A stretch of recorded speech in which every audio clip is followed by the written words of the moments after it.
Picture this. A prison cell in northern China. 1900. A man kneels on a stone floor, his wrists bound, his body broken from weeks of torture. Outside the cell, the sounds of the Boxer Rebellion fill the streets. Mobs, fire, the screaming of missionaries being dragged from their homes. The man inside this cell is not a soldier. He is not a diplomat. He is a small, quiet Canadian doctor from a farming village in Ontario who came to China with nothing but a medical bag and a Bible. His name is Percy William Leslie. They told him to renounce his faith. He refused. They told him they would kill every Chinese Christian in his hospital if he didn't cooperate. He still refused. And then something happened in that cell that the guards outside could not explain. Something that would be whispered about in Chinese villages for the next 50 years. But to understand what happened in that cell, you have to go back to the beginning. You have to go back to a boy who was told, from the time he could walk, that he was ordinary.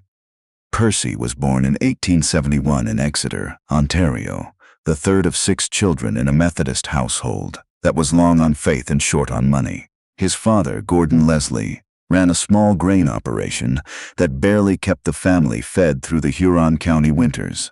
His mother, Edith, was the kind of woman who scrubbed the church floors before Sunday service and then sat in the back pew because she didn't want to draw attention to herself. Percy inherited her quietness. He was not the brightest in his class, not the fastest, not the most handsome. His older brother Malcolm was the one everyone talked about. Sharp mind, natural leader, the kind of boy the schoolteacher held up as an example. Percy spent most of his childhood feeling invisible. There was one thing he was good at, though. He noticed things other people missed. When a neighbor's horse went lame, Percy was the one who found the stone lodged deep in the hoof that 3 grown men had overlooked. When a younger girl in his class fainted from hunger, her family had nothing that winter. Percy quietly left his own lunch pail on her desk and said nothing to anyone. His teacher noticed. She asked him afterward why he didn't tell anyone what he had done.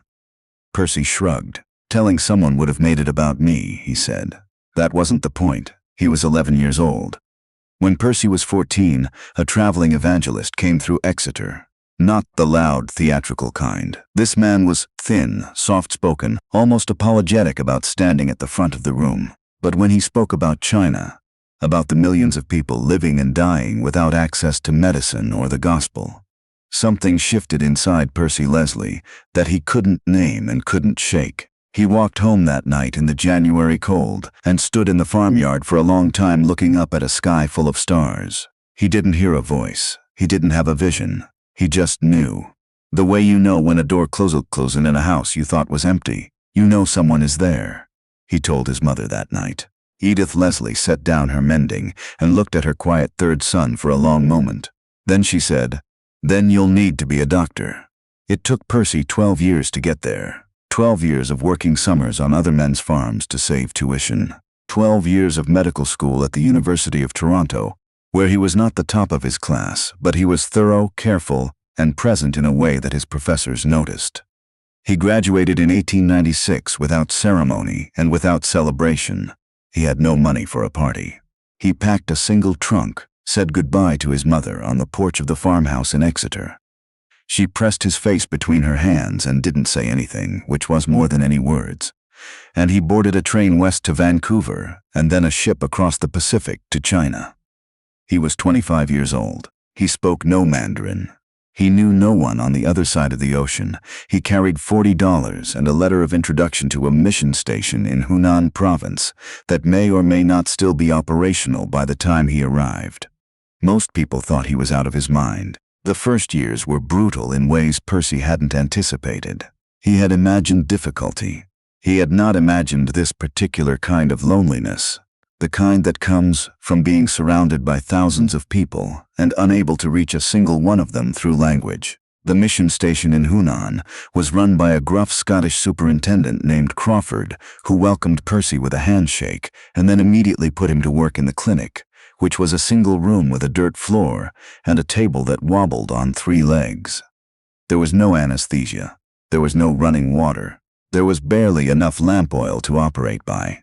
Percy learned Mandarin the hard way, by sitting in the market every morning for an hour before clinic hours, listening, making mistakes, being corrected, trying again. The local children laughed at his pronunciation. He laughed with them. Within a year, he could hold a basic conversation. Within 3 years, he was dreaming in Mandarin. The clinic grew, not because Percy was charismatic or famous, but because he showed up. Every day, when the floods came and washed out the roads, Percy carried supplies on his back. When the harvest failed and the patients couldn't pay, Percy treated them anyway and ate less. He developed a reputation not for miracles but for reliability. And in rural Hunan in the late 1890s, reliability was its own kind of miracle. He delivered babies in farming huts at 3 in the morning. He sat with dying men who had no family left.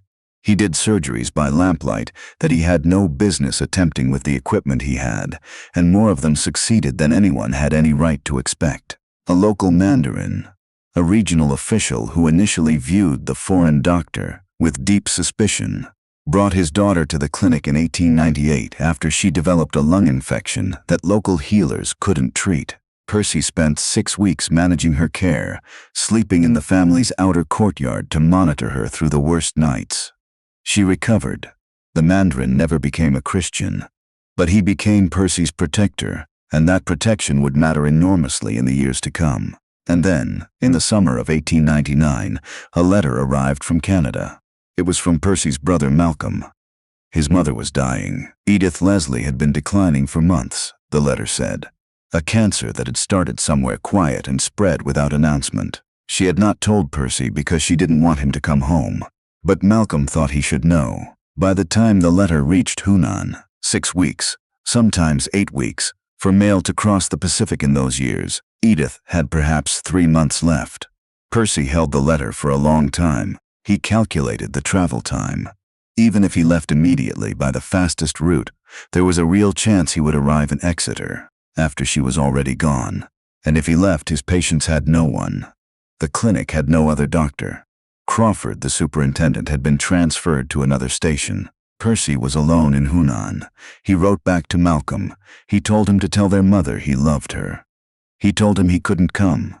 He set the letter down and did not speak of it again, and those who knew him said he seemed quieter than usual for the weeks that followed, though he never missed a day at the clinic. 3 months later, a second letter confirmed that Edith Leslie had died in April of 1900. Percy did not take a day off.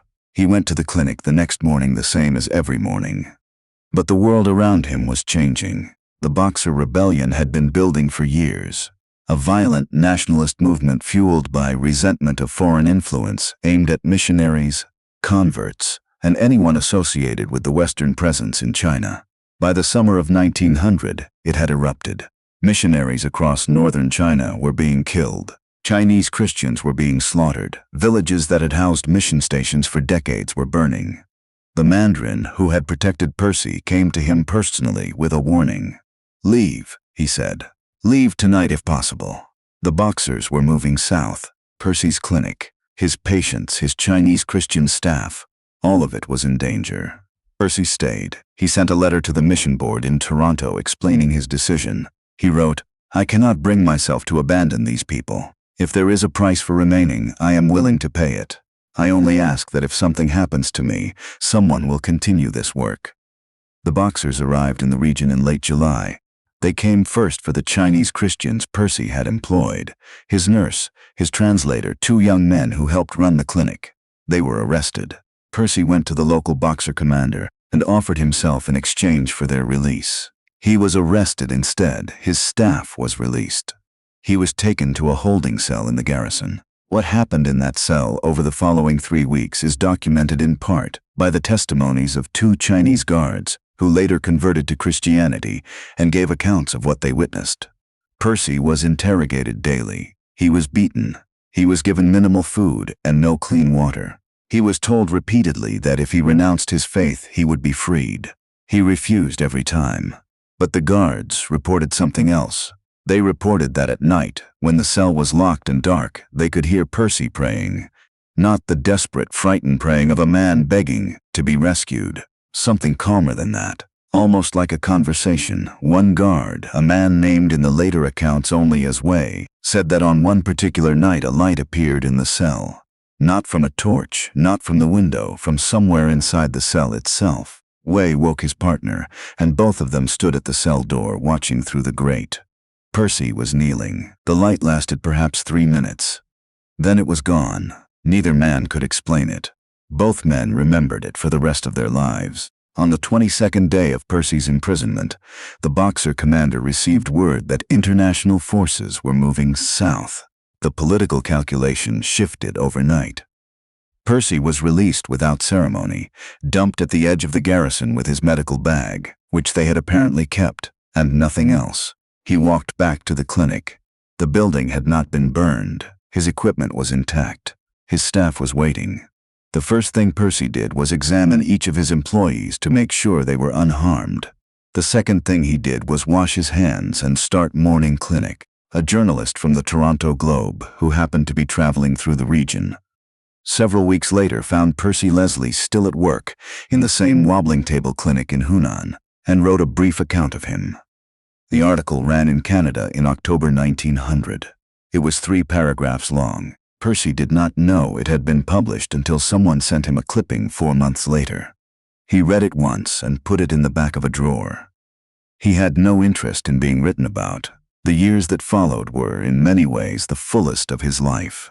The clinic expanded into a small hospital. With the reluctant approval of the mission board in Toronto, Percy recruited a nurse, a forthright woman named Agnes from Nova Scotia, who arrived in Hunan in 1903 with approximately zero tolerance for nonsense and an extraordinary talent for organization. The hospital that had been running on Percy's stubbornness and prayer began, for the first time, to run on something resembling a system. Percy and Agnes married in 1904 in a simple ceremony in the hospital courtyard that lasted less than 30 minutes because Percy had patients waiting. Agnes later said that she had known within 1 week of arriving in Hunan that she would marry this man because she had never met anyone so completely unbothered by his own inconvenience. They had 3 children in China. 2 survived infancy. The one who didn't, a boy they named Thomas, born in the summer of 1906 and gone within 2 weeks, left a silence in the house that Percy and Agnes carried differently. Agnes grieved openly, loudly, in the way of people from the Maritimes who understand that feelings are meant to move through you. Percy grew quieter for a time, and then gradually channeled the grief the same way he channeled everything else, into the clinic, into the patients, into being present for suffering he could not fix because he was unable to fix his own. It was not the healthiest way to grieve. Agnes told him so. He didn't disagree. The hospital continued to grow through the 1900s and into the 1910s, serving a catchment area that eventually included several counties and tens of thousands of people.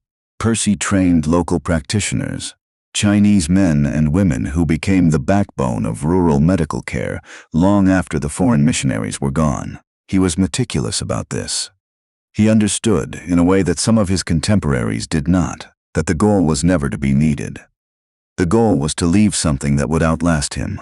There were controversies. There always are. Percy was criticized by more conservative members of the mission board for being too accommodating of local customs, too willing to blend Western medicine with traditional practices where they didn't conflict. He was criticized by local officials for being too influential, too embedded in community life. He was criticized by some of his fellow missionaries for being insufficiently evangelical, for spending more time healing bodies than preaching to souls. Percy's response to this last criticism was characteristically concise. He said, "Show me a man who is hungry, and I will show you a man who cannot hear a sermon." He did not make a lot of friends on the mission circuit. He made an enormous number of patients. By 1920, when Percy was 49 years old, and the mission board in Toronto was beginning to suggest, politely, that he might consider returning to Canada to rest, the hospital he had built from a wobbling table clinic had 3 wards, a training program, and a staff of 32. He had delivered somewhere in the range of 2,000 babies. He had performed surgeries that shouldn't have been survivable with the equipment available, and a disproportionate number of them had been. Local people came from 3 days' walk away. He did not return to Canada in 1920, or in 1921, or in 1922. He finally came home in 1924, at his daughter's insistence. She was 17. She had grown up in China. and she was headed to university in Toronto. Agnes's health had been declining. A quiet, persistent fatigue that no one could quite diagnose, but everyone could see. Percy booked passage on a ship, and for the first time in nearly 30 years, he stood on the dock in Vancouver and looked at the mountains, and breathed Canadian air. He was 53 years old. He seemed, to the people who met him at the dock, like a man who had come from somewhere very far away, not just geographically but dimensionally. He was entirely calm, entirely present. He had the quality that sometimes develops in people who have lived close to death for a long time. Nothing trivial bothered him, and nothing genuinely important frightened him. He and Agnes settled in Toronto. Agnes died in 1928, the fatigue having been a heart condition that progressed slowly, and then all at once. Percy sat with her in the last weeks the same way he had sat with patients in Hunan, present, quiet, useful wherever useful was possible, and at peace with the limits of what medicine could do when it had reached its edge. After Agnes died, people expected Percy to decline, to withdraw, to become one of those diminished, shuffling men who appear in churches on Sunday mornings and then disappear back into silence. He was 57 years old. He had buried a child and a wife and a mother and 30 years of missionary life on the other side of the world. Instead, he took a position at Toronto General Hospital. He taught medical students. He was a difficult teacher in the best sense, demanding precision, refusing shortcuts, insisting that his students see the person in the patient before they saw the diagnosis. Young doctors who trained under him in the 1930s described him as quietly ferocious, certain that medicine was a moral act, not merely a technical one. Certain that how you treated the most vulnerable person in the room was the measure of your character. He returned to China one final time, in 1934, when he was 63 years old. The political situation had shifted again.